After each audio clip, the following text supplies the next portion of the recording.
시카고라고 하는 동네가 옛날에는 미국에서 굉장히 이제 살기 좋은 동네고, 이제 남부에서 이렇게 올라오면 철도가 시카고까지 올라와서 그 시카고에서 뉴욕, 워싱턴, 보스턴으로 가고, 거기서 이제 서부 쪽으로도 이렇게 갑니다. 시카고가 굉장히 살기 좋은 동네인데, 그 동네에 스패포드라고 하는 변호사가 살았습니다. 근데 이 사람이 사업도 잘해서 공장도 여러 개 지어놓고 열심히 이제 신앙생활도 잘하고 그랬는데, 시카고에 대화재 사건이 있었어요. 1953년도에 부산에 대화재가 일어났던 것처럼 대화재가 일어나가지고 공장이 전체가 다 탔습니다. 교회도 다 타버렸어요. 그래가지고 이 사람이 힘을 다 잃어버리고 이거 어떻게 하면 좋을까 생각을 하다가 다시 재기해야 되겠다 생각을 하고, 가족들은 친정이 이제 처갓집이 영국이니까 영국에 가 있어라 그렇게 해서 영국으로 보내고, 혼자 교회도 다시 건축해야 되고 공장도 다시 지어야 된다고 생각을 하고 이제 지으려고 이제 준비를 하고 재기를 하려고 하는데, 전보가 왔어요. 무슨 전보가 왔느냐면 그 친정으로 보낸 아내하고 아이들이 탄 배가 대서양을 건너다가 아내만 겨우 살고 아이들하며 다 배가 침몰하는 바람에 다 죽었다는 전보 연락을 받았습니다. 그래가지고 그 전보 연락을 받고 불탄 교회 앞에 가서 기도하면서, 하나님 저에게 이런 시련을 주시는 이유가 뭡니까? 이렇게 하다가 머릿속에 하나님 앞에 기도하는 마음으로 시를 썼습니다. 그게 뭐냐면 오늘 우리 에덴 성가대가 부른 내 영혼 편안해 라는 찬송입니다. 제가 굉장히 좋아하는 찬송인데 우리 장로님들이 베이스하고 테너를 아주 잘 해주셔서 제가 아주 참 은혜를 많이 받은 찬송인데, 이 찬송이 바로 그 스패포드라고 하는 변호사가 자식까지 다 하늘나라 보내놓고 하나님 앞에 기도하는 중에 쓴 시로 만든 노래입니다. 더 이걸 알고 부르면 더 은혜가 되겠죠. 예, 그래서 제가 생각나는 대로 찬송가 왜 찬송가를 짓게 된 그런 배경들이 책이 있잖아요. 제가 읽은 기억 중에 이 찬송은 제가 좋아하는 찬송이라 늘 기억하고 있습니다. 제가 세례준 목사님이 좋아하시는 찬송, 저희 할머님이 좋아하는 찬송, 이런 걸 정해놔야 될 것 같아요. 제가 나중에 하나님 앞에 갈 때 우리 가족들에게 불러라 하는 찬송, 이런 걸 다 정해놓고 가족들한테 딱 적어놓고 난 뒤에 갑자기 내가 세상을 떠나게 되면 혹시라도 못 부를지 모르니까 미리미리 다 알려놔야 좋을 것 같다, 이런 생각을 합니다. 그래서 제가 찬송가 몇 개는 이렇게 정해놓고 삽니다. 근데 이 찬송은 굉장히 좋아하는 찬송인데 불러주셔서 너무 감사합니다. 동방교회와 서방교회 분열에 대해서 말씀을 지난주에 드렸는데 말씀을 다 맺지 못해서 오늘 두 번째 시간으로 동방교회와 서방교회가 나누어지게 된 그 원인, 그리고 교회가 가야 될 방향, 이런 것에 대해서 이야기를 하도록 하겠습니다.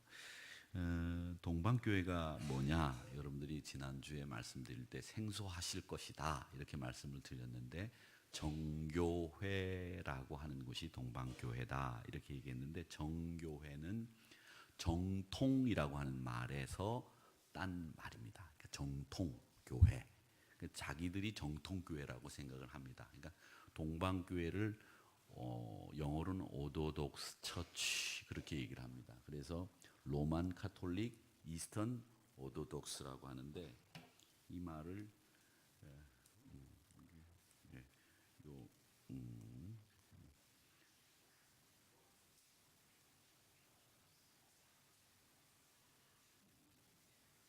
예, 이게 환해서 안 비춰지는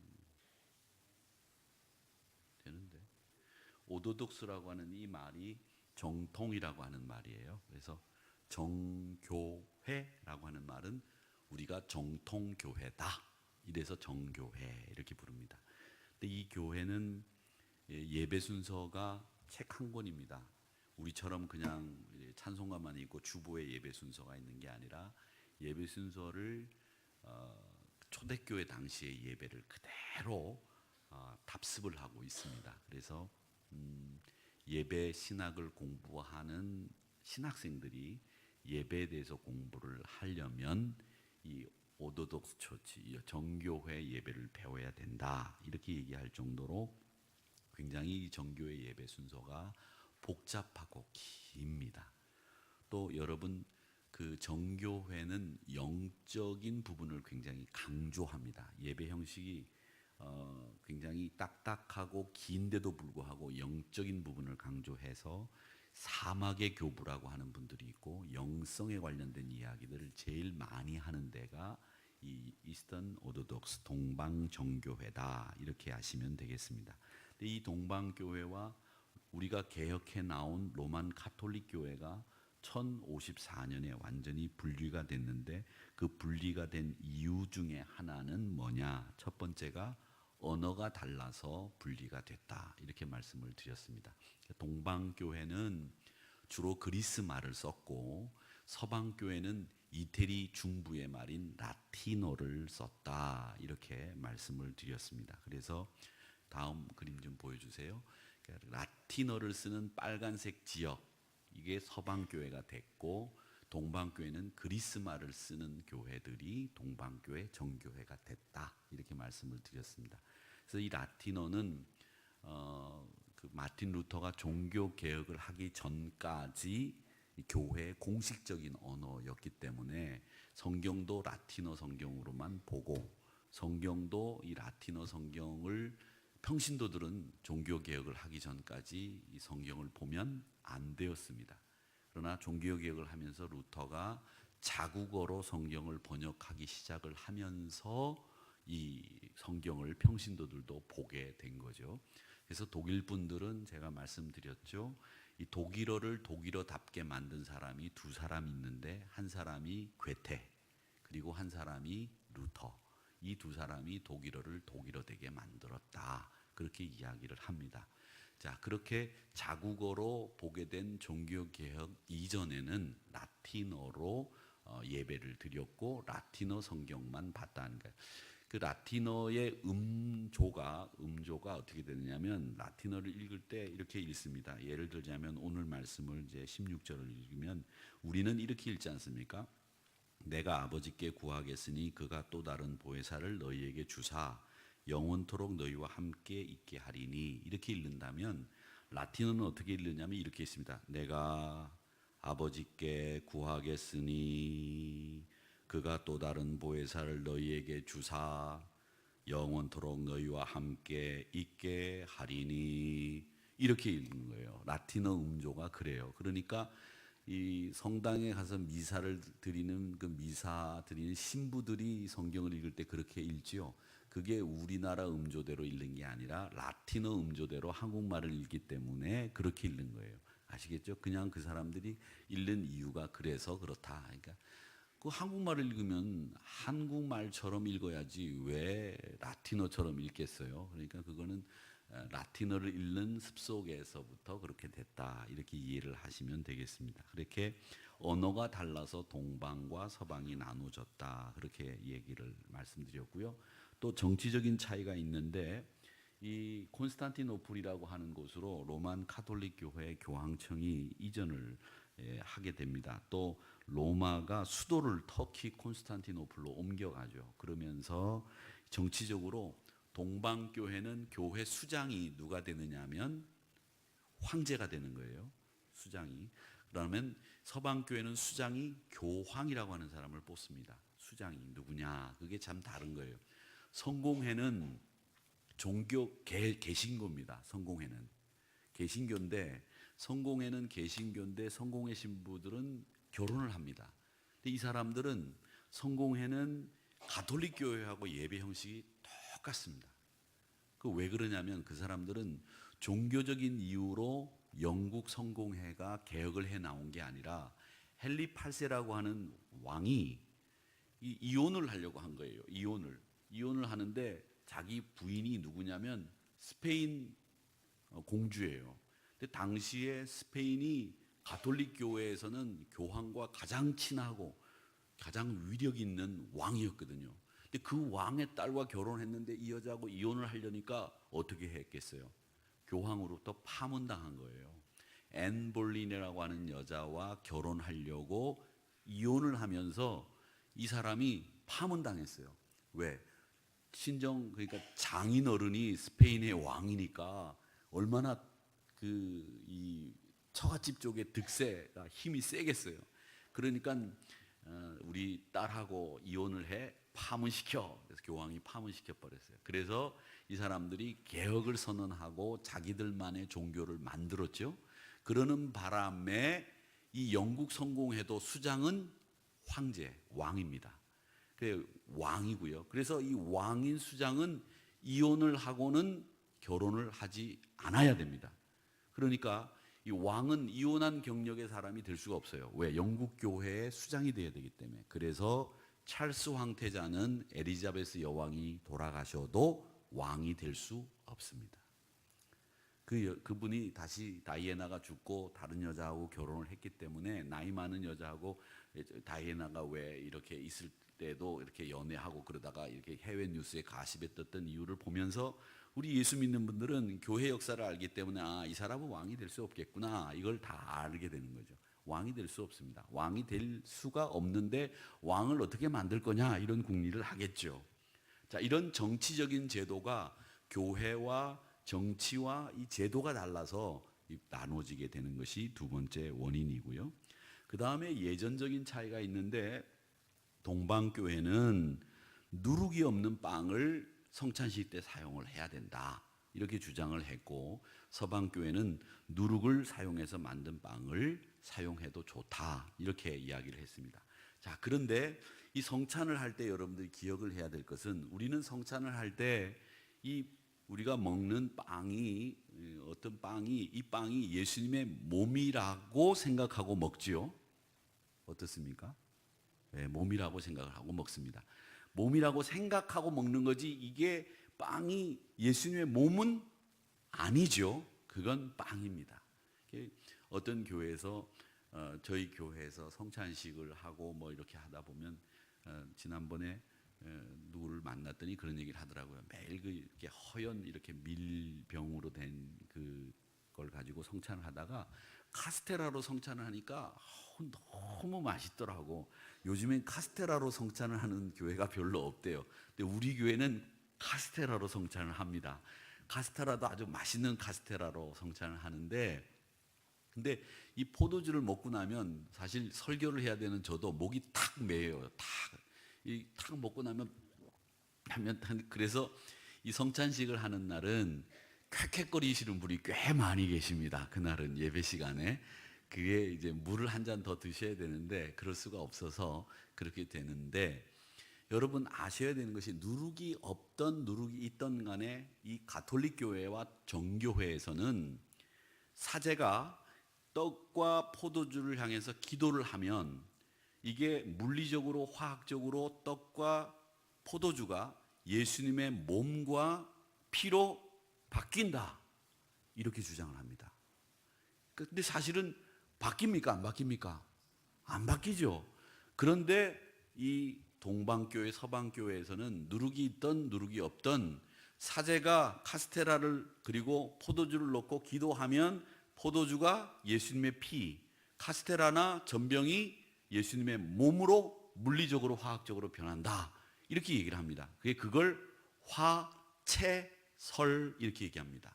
화채설, 몸으로 바뀐다라고 하는 거죠. 그게 이 가톨릭 교회가 가지고 있는 가장 맹점 교리 중에 하나입니다. 그런데 우리는, 개신교는 화채설이 아니라 기념설을 지지합니다. 즉 우리가 성찬을 통해서 예수님의 돌아가심, 예수님의 우리를 위한 고난, 그걸 기념하면서 받는 것이기 때문에 이 떡과 포도주는 그냥 물리적으로 화학적으로 떡과 포도주일 뿐, 그날 그 저녁 시간에 제자들에게 성찬을 나누어 주시면서 예수님이 우리를 위해서 돌아가셨다라고 하는 그것을 기념하는 것으로 생각을 하는 겁니다. 여러분, 어떤 게 맞아 보입니까? 맞아 보입니까? 사제가 기도를 해서 이게 예수님의 몸이 되면 안 되겠죠. 그래서 개신교 신학자들 가운데서는 그러면 우리가 식인 습성이 있냐? 살을 먹는 거냐? 막 이렇게 얘기를 하시는 분들도 있는데 그건 좀 억지고요. 그런 얘기를 하는 분들이 있는데 이런 예전적인 차이가 가톨릭 교회와 우리 개신교회와 차이, 동방교회와 서방교회의 차이로 나눠지게 됐다. 이렇게 말씀을 드렸습니다. 그다음에 인종적인 차이가 있다고 말씀을 드렸는데 동방교회 신자들은 주로 슬라브족들입니다. 슬라브족들이라면 러시아 계통의 사람들이죠. 그래서 머리가 좀 까만 사람도 많고 약간 동양적인 사람들입니다. 그 슬라브 사람들은요. 그다음에 서방교회 사람들은 머리가 노랗고 눈이 멀리 들어가고 코가 메부리 코에 가까운 게르만족들입니다. 그러니까 민족적인 특성이 완전히 달라요. 그래서 이 민족적인 인종적인 차이 때문에 교회가 갈라서게 되는데 이 슬라브족 사람들은 우리 동양 쪽에 가까워요. 그러니까 여러분 소련이나 동구 쪽의 그 전통 음악들을 들어보면 우리가 이렇게 들리는 멜로디가 많고요. 서방 사람들의 멜로디는 잘 안 들려요, 사실은. 그래서 클래식이 우리 귀에 익숙해지려면 이 게르만족들의 정서를 이해해야 클래식이 잘 들립니다. 그게 잘 안 들려요. 왜? 서방 사람들, 동방 사람들과 서방 사람들이 듣는 음이 완전히 다르다는 거죠. 서방 사람들은 장조 음이 잘 들리지만 우리는 단조 음이 잘 들린다고 그래요. 슬라브족들은 단조 음. 그러니까 아리랑 아리랑 아라하리요, 이것도 단조로 바꾸면 더 훨씬, 물론 이것도 단조에 가까운 음이지만 이런 음들이 우리 귀에 잘 들린다고 하죠. 그래서 동방교회와 서방교회 사람들이 인종적인 차이로 이렇게 나눠지게 됐다라고 하는 것이고, 그 다음에 이제 금식과 결혼 문제로 나눠지게 됐다고 말씀을 드렸습니다. 동방교회 사자가 사제들은 어떻게 해야 되는지하고 말씀드렸죠. 무조건 수염을 길러야 된다 이렇게 말씀을 드렸죠. 그래서 여러분들이 성지순례를 갔을 때에 그 교회를 들어갈 때 사제들이 수염을 기르고 있으면 이거 동방교회가 지은 교회구나 이렇게 아시면 되고요. 사제가 수염이 없으면 서방교회 성당이다 이렇게 이해를 할 수 있다 말씀을 드렸습니다. 자, 그 다음에 제일 큰 문제가 뭐였느냐면 이제 성상 문제인데, 당시의 교회들이 언어를 문자를 해독할 수 있는 능력을 가진 신자들이 별로 많지 않았기 때문에 그림이나 조각으로 이 성경의 교훈들을 알려주는 일들이 많았는데, 그때 이 조각까지도 허락한 서방교회와 조각은 안 된다라고 했던 동방교회 사이로 문제가 생기는 바람에 교회가 나눠지게 됐다라고 말씀을 드렸습니다. 그리고 이제 가장 결정적인 문제는 바로 성령님이 누구로부터 왔느냐, 이것 때문에 나눠지게 된 겁니다. 이게 가장 큰 교리의 차이로 인해서 성령님이 아버지로부터로만 왔느냐, 성령님이 아들과 아버지로부터 왔느냐, 요걸 가지고 싸우다가 결국 나눠지게 된 것이 가장 큰 원인입니다. 그래서 우리는 로만 카톨릭으로부터 개혁해 나왔기 때문에 그 교리를 지지하면 아버지와 아들로부터 성령님이 오셨다, 이게 우리 입장이고, 동방교회는 아니다, 우리 합의하지 않았느냐, 무슨 소리냐, 아버지로부터만 온다 이렇게 주장하는 것이 동방교회였기 때문에 결국 나눠지게 됐다 이렇게 말씀을 드렸습니다. 그리고 이제 이 차이가, 동방교회와 서방교회 차이는 뭐였느냐면, 동방교회는 우리의 이 죄를 굉장히 많이 부패했다, 우리가 타락했다, 이런 거를 많이 얘기를 합니다. 그러면서 하나님의 성품에 참여하자, 이걸 강조하는 반면에 서방교회는 뭘 강조했다고 그랬죠? 관계, 하나님과의 관계를 강조하게 됐다 이렇게 말씀을 드렸죠. 또 예배도 동방교회는 굉장히 예전을 중요하게 생각을 했습니다. 신비로운 예전을 중요하게 생각했고 영성을 굉장히 강조했습니다. 한 5년 전인가 6년 전에 우리 개신교 목사님들이 관상기도라고 하는 얘기를 참 많이 하셨어요. 관상기도. 이 관상기도라고 하는 말은 내가 없는 것처럼 하나님 앞에 기도하는 게 관상기도라고 생각하시면 되는데, 그 관상기도를 얘기하신 목사님들이 그 관상기도라는 말을 어디서 배웠느냐면 정교회, 동방교회에서 배운 말입니다. 그리고 사막의 교부들의 영성이라고 하는 말도 사실은 개신교에서는 쓰지 않았던 말인데 우리가 영성이란 말을 쓰기 시작한 것은 동방교회 영향이었다, 이렇게 생각을 하시면 되겠습니다.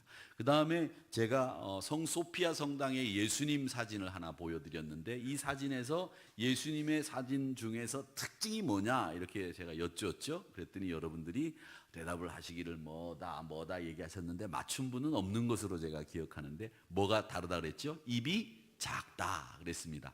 이건 입이 작은 성화는 어느 교회 성화다? 동방교회, 정교회 성화가 입이 다 작다. 왜 그러냐 하면 교회 안에서 말을 하지 말라고 하는 교훈이 입을 작게 그린 의미다, 이렇게 말씀들을 했죠. 자, 그렇게 해서 입을 항상 동방교회 성화는 입을 작게 그렸다, 이렇게 말씀을 드렸습니다. 또 반면에 서방교회는 법정적인 그런 이야기들을 많이 합니다.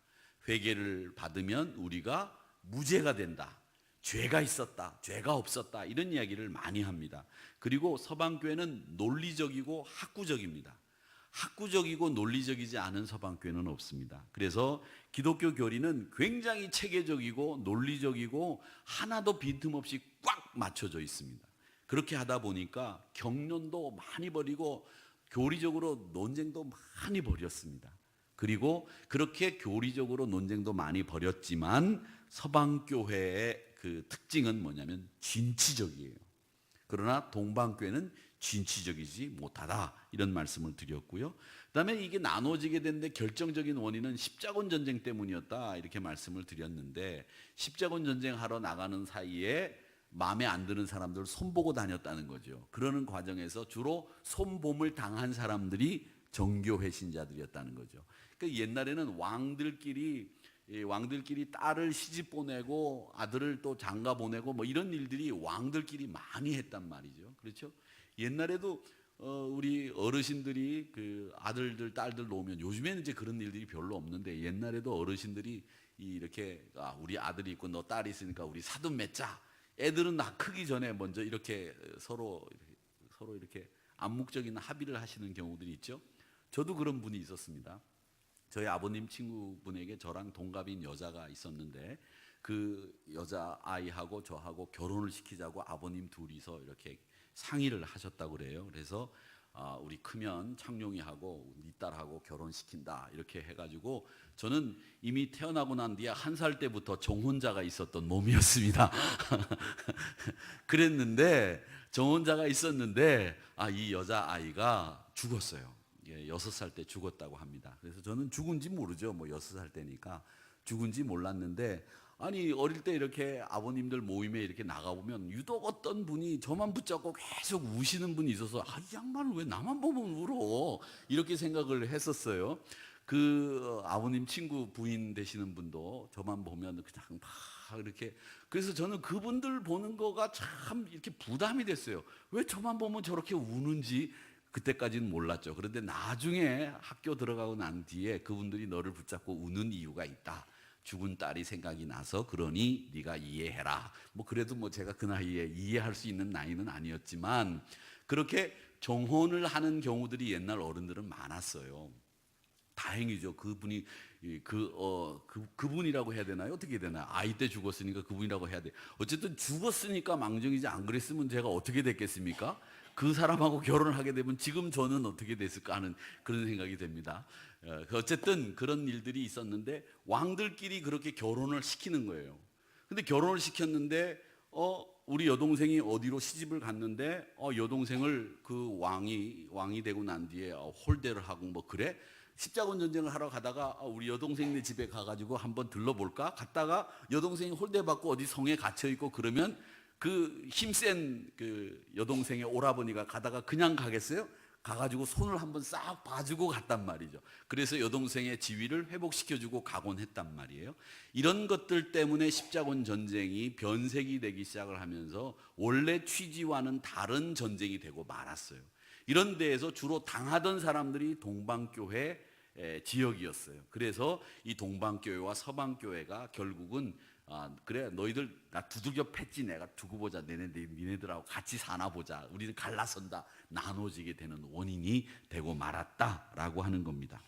여러분, 이런 상황에서 저희들이 초대교회가 위기를 만났을 때 어떻게 처리를 했는지를 좀 보시면 알겠습니다만, 위기라고 하는 말은 위험한 때라고도 돼 있지만은 또 이 위기라고 하는 말은 결정적인 시기라고 하는 말도 포함이 됩니다. 그러니까 여러분, 위기가 발전을 위해서 우리에게 필요한 시기이기도 하기 때문에 이 초대교회는 이 위기 앞에서 슬기롭게 극복하고 새로운 도약, 새로운 발전을 했다고 하는 것을 우리가 보게 되는데, 이 초대교회 위기 앞에서 교회는 다시 한번 발전하는 발판을 마련하게 됩니다.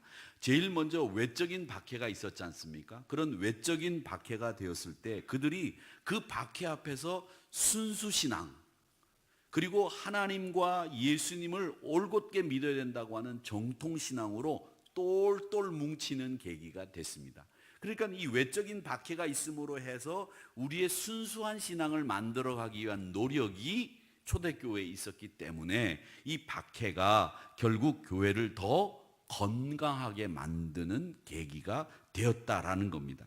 여러분, 위기가 있으면 그 위기 앞에서 우리의 인생의 의미도 깨닫게 되고 내가 가야 될 방향도 설정하게 되고 그 위기 앞에서 우리가 처해 있는 환경도 돌아보게 되지 않습니까? 그러니까 이런 위기 앞에서 우리가 그동안 해온 삶도 성찰하고 우리 주변도 돌아보고 우리가 가야 될 목적도 다시 설정을 하게 되면 그 위기는 그 사람에게는 결정적으로 절호의 찬스가 되는 겁니다. 그렇게 교회들은 이 위기를 그런 찬스로 사용을 했기 때문에 이 교회가 핍박 앞에서 순수 신앙을 지켜나가는 복음의 열정으로 뭉치게 됐다라고 하는 거고요. 두 번째 공동체 위기가 찾아왔죠. 그게 뭐냐면 내부적으로 분열이 되고 붕괴되는 위기를 만나게 됩니다. 초대교회가 이 위기 앞에서 갈등이 증폭될 때 어떻게 했습니까? 먼저 구제하는 일로 갈등을 처음 만났잖아요. 구제하는 일로 갈등을 만났는데 그 갈등 앞에서 어떻게 했습니까?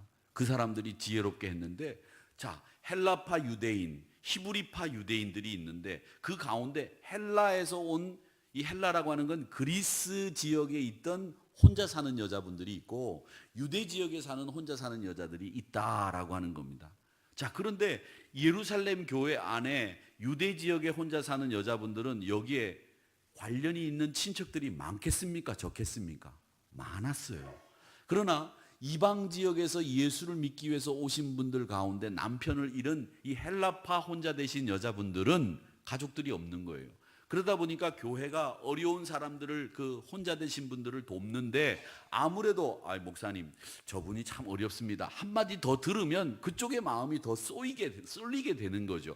그래서 교회가 이 유대 지역에 살던, 원래 유대 지역에 살던 홀로 되신 분들에게 더 치중해서 구제하다 보니까 교회가 이 균형이 잡히지 않게 된 거죠.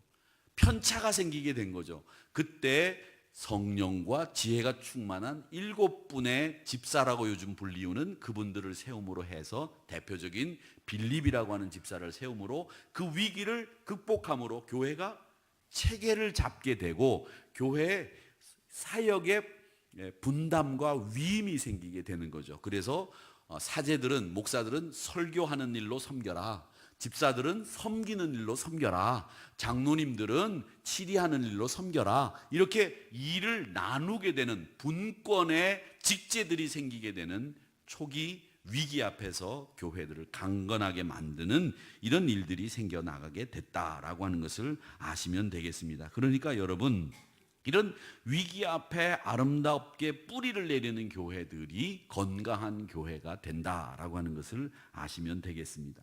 그러니까 여러분, 항상 위기는 우리에게 절호의 찬스다, 이렇게 생각을 하면 됩니다. 이제 12월 달 저희들이 두 번째 주일날 사무총회를 할 예정인데, 이 사무총회를 하고 나면 누구는 어디에서 일을 하고 누구는 어디에 있네, 어디에서 누가 무슨 일을 하고, 이런 데 굉장히 초미의 관심사를 가지고 바라보고 봅니다. 또 그리고 그런 일을 가지고 이걸 보고서 뭘 판단하느냐, 목사가 나를 이렇게 생각하는구나, 이런 것까지도 판단하시는 분들이 계세요. 그런데 여러분, 그건 여러분 좋은 평가와 반응은 아닙니다. 마음속으로 생각할 때 여러분, 내가 이런 일을 하게 됐다라고 하면 이런 일에 재능이 있고 하나님께서 이 일을 위해서 불렀다 이렇게 생각하면 되는 거죠. 그 일로 누가 나를 얼마나 더 사랑하는지 덜 사랑하는지 이걸 가늠하면 안 되는 거예요. 관심이 있는지 관심이 없는지 가늠하시지 말자는 거죠. 무엇보다 더 중요한 것은 만약에 예를 들자면 교회 안에서도 누군가가 특정한 사람이 좋아하고 많은 사람들이 지지하면 교회 안에서 힘을 준다는 말이죠. 힘주지 마세요. 교회에서 힘줄 사람은 아무도 없어요. 교회에서 어깨에 힘줄 사람이 누가 있겠습니까? 예수님 한 분만 우리는 힘주도록 만들면 되는 거예요. 그런데 막 하면 말이죠. 힘 팍 주고 말이지. 말이지 이러는데 그 교회가 건강한 교회가 될 수가 없습니다. 여러분 힘주지 마시고 힘들 빼세요. 아셨죠? 힘 빼보세요. 힘 빼시라고요. 다 힘을 빼야 교회가 건강해지지 힘을 실었다고 생각하고 내가 힘이 있다고 생각하는 순간에 그분은 신앙이 힘이 빠지기 시작을 합니다. 내가 힘을 빼야 신앙에 힘이 생기기 시작하는 거죠. 내가 힘 있다고 생각하는 순간에는 바로 믿음의 나락으로 떨어지는 겁니다. 그러니까 항상 무엇이든지 누가 나를 지지하고 누가 나를 뽑아서 누가 나를 세워주셨다면 내가 잘나서 뽑아준 게 아니고 하나님께서 나에게 이런 일을 감당하시라고 더 무거운 십자가를 지라고 하나님이 이 자리에 세우셨구나 이렇게 생각을 하면서 본질적으로 내가 이 사역을 감당하기 위해서 뭘 해야 되는지 이걸 생각하면서 하나님 앞에 서는 여러분들이 되시기를 바랍니다. 교회를 우리가 다니는 것은 왜 다니는 겁니까? 복음을 믿기 때문에 교회를 다니는 것인데 복음이 왜 영향력을 잃어가느냐? 그건 다른 이유가 아닙니다. 한국 교회가 왜 위기를 만나고 있다고 얘기를 하느냐? 다른 이유가 아니에요. 그 이유는 우리가 균형 감각을 자꾸 잃어가고 있어요. 초대교회가 위기를 극복할 수 있었던 제일 첫 번째 이유는 뭐냐면 여러분 다른 게 아닙니다.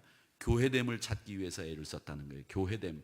교회됨이라고 하는 것은 뭐냐? 여러분 다른 게 아닙니다. 누가복음 7장에도 보면 그렇고 교회는 예수님이 성전에 들어가서 성전 청결을 하고 난 뒤에 교회는 뭐 하는 곳이라고 말씀하셨어요? 교회는 장사하는 곳이다? 아니에요. 교회는 만민이 기도하는 집이라 그렇게 말씀하셨습니다. 그 기도한다는 말은 뭐냐면 다른 뜻도 포함되어 있는데 그게 뭐냐면 기도라고 하는 건 하나님과의 교제지 않습니까? 이 교회는 하나님과 교제하는 곳이에요. 여긴 장사하는 데가 아니죠. 여기는 내 힘 자랑하는 데가 아니에요. 여기는 하나님과 교제하고 하나님의 임재를 체험하고 하나님 앞에서 나를 돌아보면 하나님 내가 정말 부족합니다. 이걸 깨달으면서 하나님 앞에 겸손하게 나가는 곳 그게 교회죠. 그렇기 때문에 이 교회됨을 찾는다고 하는 것을 위해서 우리가 애를 써야 됩니다. 애를 써야 됩니다. 내 의견이 표출돼야 됩니다. 내 의견이 관철돼야 됩니다. 그런 분들이 아직도 많이 계신데 여러분 우리가 함께 한번 생각해 봅시다. 교회됨의 제일 중요한 것은 뭐냐면 예수님의 목소리만 들려야 된다는 거죠. 예수님의 목소리만. 내 목소리가 들리면 안 되는 거죠. 목사가 제일 내 목소리를 내기 쉬운 사람이기는 합니다. 그래서 사실은 이 목사가 제일 주의를 해야 되는 것이 내 목소리 내지 않고 예수님의 목소리를 내게 해달라고 기도하는 가장 선봉에 서야 되기 때문에 여러분들이 기도하실 때마다 제 기도를 할 때마다 제가 가슴이 뜨끔뜨끔해요. 아, 저렇게 많이 저를 위해서 기도해 주시고 있는데 내가 잘하고 있는가 이런 생각이 들 때마다 죄송스럽고 면목이 없습니다. 그런데 또 고마운 것도 있어요. 우리 권사님들이 제가 하누리교회에서 처음 경험한 거라고 언젠가 한번 말씀드렸는데 우리 가족들을 위해서 기도하실 때마다 제가 정말 너무 감사하고 고맙습니다. 이런 기도를 하시는 교회가 없었거든요. 그래서 제가 하누리교회 와서 처음 우리 가족들을 위해서 기도하는 그 기도를 듣고 제가 너무 감격해가지고 일주일 동안 날아다니는 기분으로 살았다는 거 아니겠습니까? 제가 그 권사님 이름도 지금도 아직도 안 잊어버리고 기억하고 있는데 권사님 사랑합니다. 고맙습니다. 제가 또 이걸 또 옆구리 찔러서 절 받으려고 하는 것처럼 보이는데 그건 아닙니다. 생각나실 때 어쨌든 우리 하누리교회가 기도를 통해서 여러분들을 위해 기도하고 있다고 하는 건 정말 복된 일이고 좋은 전통이라고 생각하는데 여러분 균형 잡힌 신앙은 뭐냐? 교회가 교회됨을 유지하는 것 그게 바로 교회됨의 가장 첫 번째다. 그것이 바로 우리가 주님 앞에 이 교회를 올바로 끌어가는 거다라고 하는 겁니다. 그러니까 문제가 생기고 또 어떤 어려운 골치 아픈 문제가 있을 때마다 우리가 그걸 나누어지고 우리 공동체가 서로 위로하고 힘을 더해주는 일들을 해야 되겠다라는 겁니다. 요즘 그런 강의들이 많이 있는데 말이죠. 대화라고 하는 것은 정보를 나눈 게 아니라 공감하는 능력이 그 사람의 대화의 능력이에요. 공감하는 능력. 근데 우리 한국 분들은 공감하는 능력이 사실은 떨어집니다. 떨어져요. 뭐 예를 들자면 제가 이렇게 보니까 남자분들도 말도 잘 못하잖아요. 저도 말 잘 못하죠. 만약에 남자분들이 회사에서 승진을 했다 그러면은 이제 승진하고 나면 그걸 좋아해야 되잖아요. 그러면 그게 남자들이 우리 한국 남자들은 공감하는 능력이 떨어져가지고 승진하면 바로 전화해서 여보 나 오늘 부장으로 승진했어. 그러면 어머 좋아라 막 그러면서 이렇게 얘기가 되는데 집에 돌아와서 이렇게 남자분들이 이렇게 있어요. 그러면 이제 부인이 묻습니다. 여보 오늘 승진했어? 그러면 됐어. 그렇게 얘기하는 거죠. 그러면 부인이 그러면 어머 야 당신 얼마나 좋아. 나도 이렇게 좋은데 당신 정말 좋겠다. 이렇게 여자가 얘기하면 되는데 그러면 진작 전화를 하지. 전화 한 통도 안 하고 지금 와서 됐다고 얘기해? 이러면 싸움 되는 거잖아요. 그래서 싸우는 거예요. 별게 아니란 말이죠. 우리가 공감하는 능력이 떨어져요. 그러니까 만약에 예를 들어서 누가 힘들다 그러면 여러분 목사님 저 힘들어요. 그러면 내가 그럴 줄 알았네. 집사님 평상시에 새벽 기도도 안 하고 금요일 날도 안 하고 뭐 헌금도 안 하더니 내가 그런 일 닥칠 줄 알았다. 에이구 이번에 기회에 정신 차리고 신앙생활 잘해. 이렇게 얘기하면 그 목사님 상담은 빵점이에요. 빵점. 그렇게 대답하면 되겠어요? 아니죠. 목사님 요즘 힘들어 죽겠어요. 힘들죠. 제가 보기에도 힘든 것 같아. 얼마나 힘들어. 그래 나도 힘든데 이 말만 들어도 힘들다. 정말 힘들죠. 공감해 주는 거. 그게 대화란 말이죠. 다른 게 대화가 아니에요. 그 사람이 얘기하면 그 사람이 이 얘기에 동조해 주고 그래? 어그리하는 거. 이게 공감이고 이게 대화예요. 내가 너 그럴 줄 알았다. 그리고 난 뒤에 또 아프다 그러면은 너 죄 지은 거 있지? 가서 회개해. 이런 말 하시는 분들도 있다니까. 여러분 죄 지어서 아픈 게 아니잖아요. 죄 지어서 서로가 아프다고 하더라도 가서 아픈 사람 보고 가서 너 죄 지었지 회개라. 알았어? 정신 차려만. 내가 솔직하게 얘기하는데 말이야. 난 사람이 직선적이고 나 뒤끝이 없어. 그런데 내가 조용히 하라고 얘기해. 알았어? 이러면 그 관계는 깨지는 거라니까. 그런데 그런 분들이 많아. 여러분 그러지 마세요. 우리 사람이라는 게 격이 있는 거 아닙니까? 격. 그러니까 서로 위해주고 공감하면 그 문제가 해결이 되는데 우리가 그런 것들을 균형 감각을 잃어버리고 산다는 거죠. 어떤 사람은 기도해야지, 기도 많이 해야지 이렇게 얘기하는데 어떤 분들은 그럽니다. 야 기도한다고? 자 지가 기도한다고 뭐가 되나? 기도한다고 그러면은 그래요? 기도 열심히 하세요. 이렇게 얘기해 줘야죠. 기도한다고 누가 밥 먹여주나? 예수 믿는데도 그런 얘기를 한다니까. 여러분 그러지 마시고 항상 균형 감각. 그게 가장 좋은 겁니다. 여러분 이 교회가 양분되는 과정에서 우리가 보면 균형 감각이 떨어졌기 때문에 결국 이런 일들이 생기는데 여러분 예수님이 말씀으로 광야에 있는 그 많은 무리들을 먹이셨어요. 그리고 난 뒤에 배고플 때가 되니까 이 사람들 배고플 때가 됐는데 먹을 것을 찾아야 되겠는데 그랬더니 빌립이라는 친구가 탁 오더니 예수님 이 사람들을 다 먹이려면 여긴 가게도 없고 식당도 없는데 돈이 있으려면 한 500데나리온 좀 있어야 이 사람들을 다 먹일 수 있습니다. 이렇게 얘기하잖아요. 그건 합리적인 생각이죠. 그걸 누가 모릅니까? 그런 얘기를 왜 합니까? 근데 빌립은 나와서 예수님 앞에 그런 얘기를 하는 거예요. 그러니까 예수님이 아니다. 누군가가 뭔가를 가지고 있을 텐데 먹을 거 가지고 있는 사람 나에게로 오라고 해라. 그랬더니 작은 소년 하나가 떡 5개하고 물고기 2마리를 가지고 있어서 데려다가 앞에 예수님 앞에 놓으니까 예수님이 감사기도 하시고 난 뒤에 나눠줘라. 그러니까 다 5,000명이 먹고도 12광주리가 남았잖아요. 그 말은 무슨 말이냐 하면 뭐예요? 우리가 감사하고 서로 그렇게 나누다 보면 5,000명이 먹고도 남는 역사가 일어나는 거예요. 기적이라고 하는 건 500데나리온이 있어야 됩니다. 여기 식당이 어디 있습니까? 이런 이야기해서 기적이 일어나는 게 아니에요. 그런데 우리가 신앙생활 하면서 보면 항상 그런 얘기를 하시는 분들이 있어요. 이 500데나리온이 필요합니다 말이지. 여기 식당이 어디 있습니까? 이런 이야기를 가지고 트집 잡고 이런 얘기를 가지고 얘기해서 교회가 교회됨을 상실해버리는 경우들이 많은데, 여러분 모르는 사람 없어요. 진짜 중요한 것은 뭐냐? 조그만한 것이라도 같이 함께 감사하면서 나누는 일에서 기적이 일어나는 거라는 것을 보여주고 있지 않습니까? 이게 균형 감각이라고 하는 거예요. 그러니까 우리 사랑하는 성도 여러분, 하나님의 영적인 양식도 먹이려고 하시고 육적인 양식도 먹이려고 하셨던 그 예수님의 사역을 잘 보세요. 그걸 보면 그게 5,000명 먹였으니 대단하네, 기적이네, 이 이야기를 하시는 게 아니지 않습니까? 그 이야기는 뭘 얘기하느냐? 우리가 조그마한 것이라도 나누고 감사할 줄 아는 그 자리에서 기적이 일어난다는 걸 보여주신 거란 말이죠. 그러니까 이 현실적인 이야기, 그건 백날 해야 우리가 다 하는 얘기이기 때문에 그 이야기 할 필요 없어요.